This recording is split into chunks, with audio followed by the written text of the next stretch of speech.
राष्ट्रपति Vladimir Putin ने नए साल के मौके पर अपने रूस के सबसे खास दोस्तों में से एक भारत को काफी महत्वपूर्ण संदेश भेजा है, जिसमें इस दोस्ती को और मजबूत करने की प्रतिबद्धता जताई गई है। व्लादिमीर पुतिन ने भारत को भेजे अपने संदेश में दोस्ती और आपसी सम्मान की मजबूत परंपराओं पर भरोसा करने के महत्व पर जोर दिया।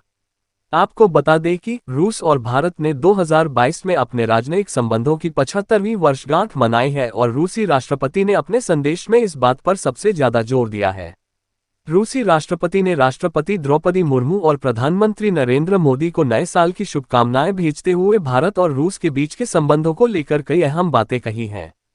भारत के नाम पुतिन का संदेश। रूसी राष्ट्रपति व्लादिमीर पुतिन ने भारत की राष्ट्रपति द्रौपदी मुर्मू और भारतीय प्रधानमंत्री नरेंद्र मोदी को नए साल की शुभकामनाएं देते हुए स्पेशल संदेश भेजा है और अपने लिखे खत में उन्होंने जोर दिया है कि दोनों राष्ट्र अपनी विशेषाधिकार प्राप्त रणनीतिक साझेदारी को जारी रखेंगे और महत्वपूर्ण व्यापार और आर्थिक परियोजनाओं के साथ साथ ऊर्जा और सैन्य प्रौद्योगिकी पहलों को लागू करेंगे।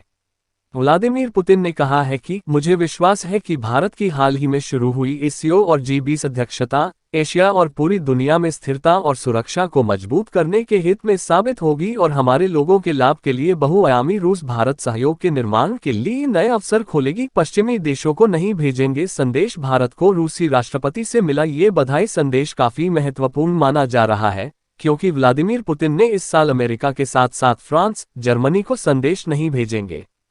क्रेमलिन के मुताबिक रूसी राष्ट्रपति व्लादिमीर पुतिन, अमेरिकी राष्ट्रपति जो बाइडेन, फ्रांसीसी राष्ट्रपति इमैनुएल मैक्रोन और जर्मन चांसलर ओलाफ शोल्ज को अपने नए साल की शुभकामनाएं नहीं भेजेंगे।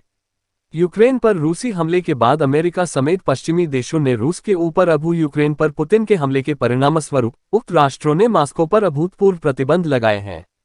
यूके ने भी दी भारत को शुभकामनाएं। वहीं भारत में यूके के राजदूत अलेक्स एलिस ने सबसे पहले भारत को नए साल की बधाई दी और कहा कि इस साल दोनों देशों के संबंधों में सुधार हुआ है।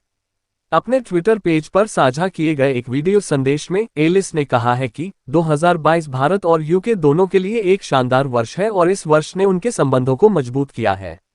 एलिस ने कहा कि भारत और ब्रिटेन ने अपने आर्थिक संबंधों पर चर्चा करते हुए 2022 में मुक्त व्यापार समझौते पर बातचीत शुरू की है। इसके साथ ही उन्होंने कहा कि जलवायु परिवर्तन और स्थिरता पर हम ग्रीन इकोनॉमी की तरफ भारत के तेजी से बढ़ने की कोशिशों का समर्थन कर रहे हैं। इसके लिए उन्होंने महिंद्रा ईवी कंपनी का भारत में निवेश का उदाहरण दिया है। इसके साथ ही उन्होंने हेल्थ सेक्टर को लेकर कोविशील्ड की जबरदस्त प्रभाव का भी जिक्र किया है।